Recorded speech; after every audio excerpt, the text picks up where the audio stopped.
Hello everyone, welcome back to Literary Criticism. Today we are beginning Module 4, Glossary. What do you understand by the term glossary? Glossary means a list of words associated with a particular topic. Here, glossary means a list of words associated with literary criticism.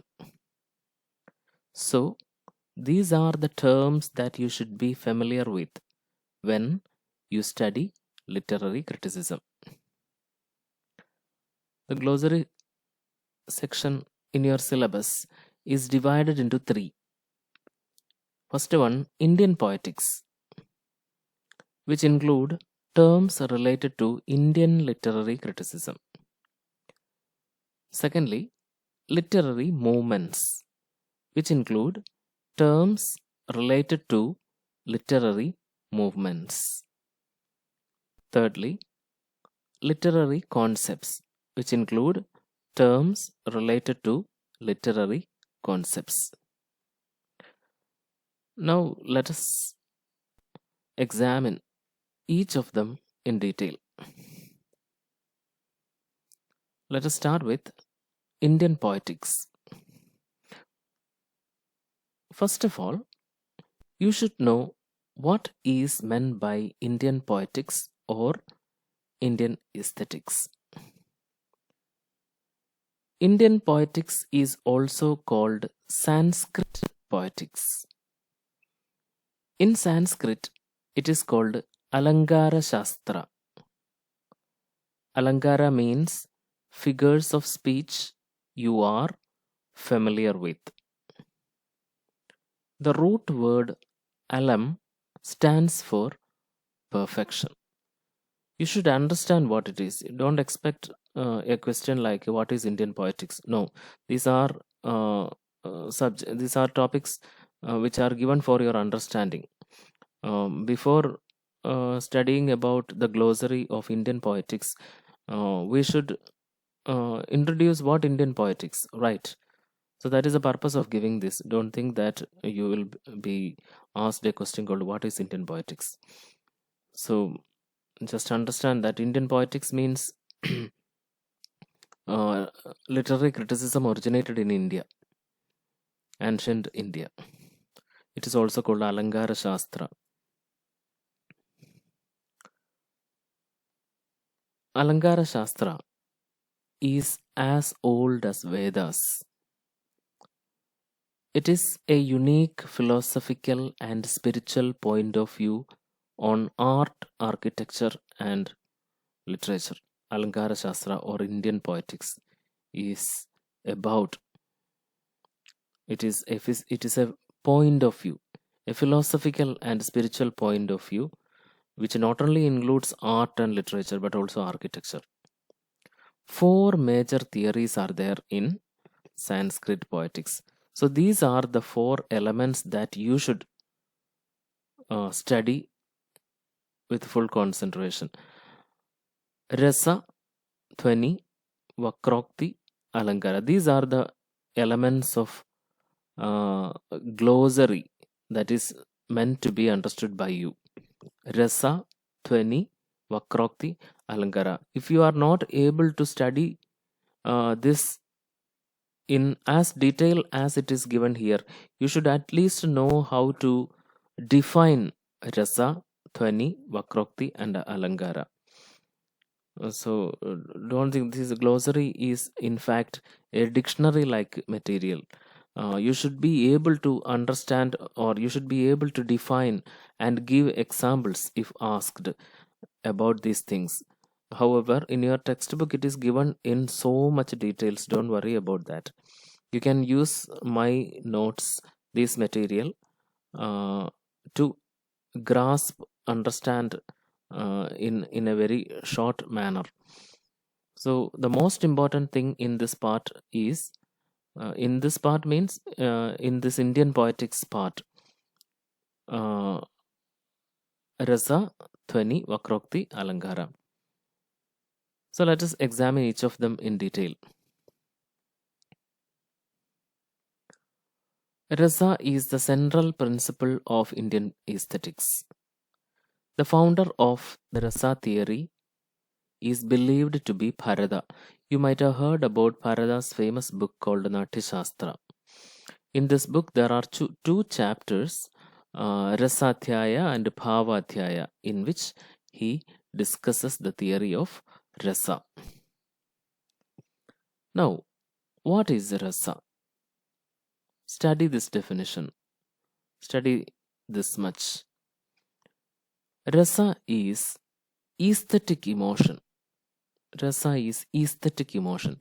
Rasa focuses on the effect created by a work of art, especially drama, on the reader or spectator, viewer.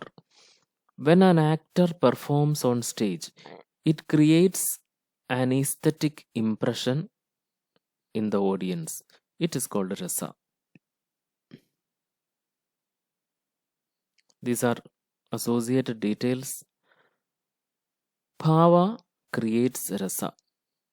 A work of art incorporates in it a set of emotional elements in it. Rasa can be appreciated only by a sahridaya.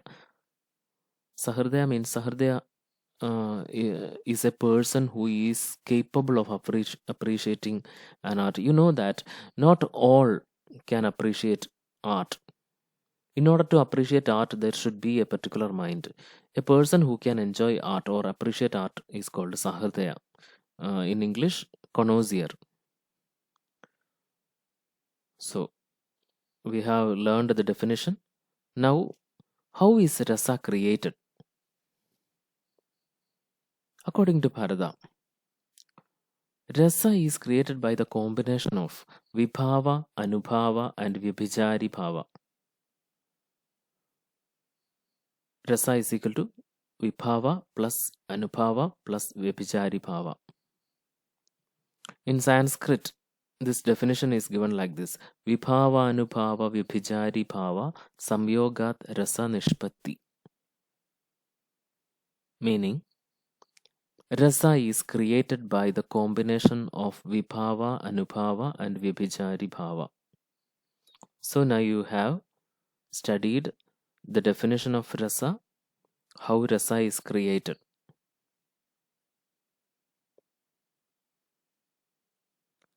The combination of these three elements will lead to the formation of sthayi bhava. Sthayi bhava means dominant emotion. Combination of these three elements will lead to the formation of sthayi bhava, dominant emotion. There are 9 sthayi bhavas. Each sthayi bhava gives rise to a particular rasa. You will understand when you see the table. Bharata prescribed only 8 sthayi bhavas. Later researchers added one more, sama, meaning peaceful. See, you are familiar with Navarasas, right? 9 rasas.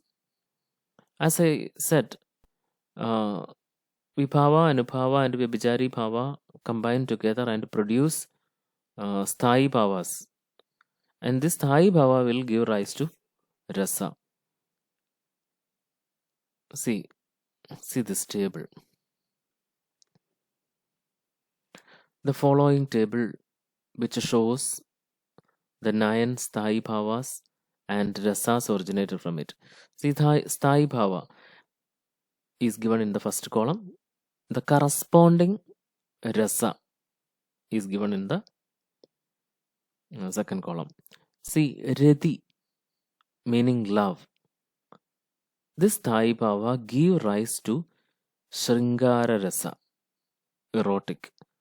Then, Krodha, anger. This Sthayi Bhava give rise to Raudra or furious. Hasa, mirth. This Sthayi Bhava give rise to Hasyam or comic. Ulsaha, courage. This Sthayi Bhava give rise to Veeram, heroic. Bhaya, fear. This Sthayi Bhava give rise to Bhayanagam, terrible. Jugupsa, aversion. This Thai bhava gives rise to Pibalsam, odious. Odious means repulsive. Vismaya, wonder, give rise to Alphuda, marvelous. Shoga, sorrow, gives rise to Karunam, pathetic.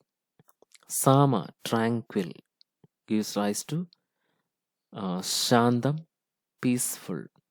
So we have the 9 rasas: Sringara, Raudra, Hasya, Veera, Bhayanaga, Bhibatsa, Alphuda, Karuna, Shandam. So these are the 9 rasas. You can see how a person renders these rasas on stage. First one, Sringara, associated with love. Hasya, associated with laughter. Karuna, associated with, sorry, this is not the order. This is like this: Sringara, anger, Bibalsa, repulsion, Hasya, Veera, Alphuda, Karuna, Bhayanaga, Shanta, etc.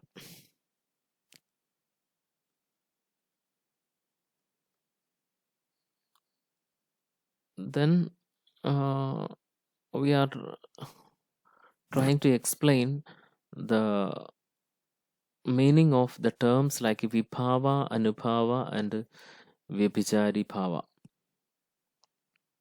So, as we said before, the 3 constituent elements of rasa are Vibhava, Anupawa, and Vyabhichari Bhava. Rasa is accomplished as a result of the conjunction of Vibhava, Anupawa, and Vyabhichari Bhava. Let us see what are the meanings of these 3 elements. Vibhava is the objective condition producing an emotion. Vibhava may be of 2 kinds: Alambana Vibhava and Uddipana Vibhava. So don't worry about these names. The concept is this: Vibhava is the condition which produces an emotion. See, in order to produce an emotion in us, certain conditions are necessary. Certain conditions create these. See, when suppose you are angry, you will not be angry just simply. You will not be angry. There should be a reason. There should be a situation, a condition. That condition is called Vibhava. In order to laugh, a situation should be there.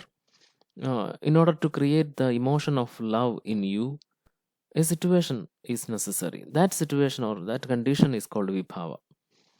So 2 kinds of Vibhavas are there: Alambana Vibhava and Uddipana Vibhava.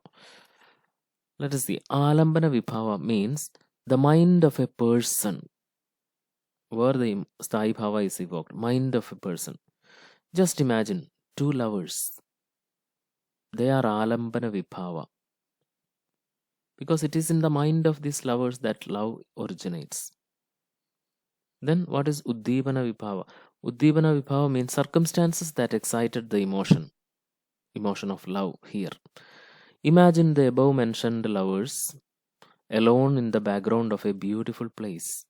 They will be attracted to each other and the emotion of love will be produced. This background is Uddipana Vibhava. So, hope you have understood that.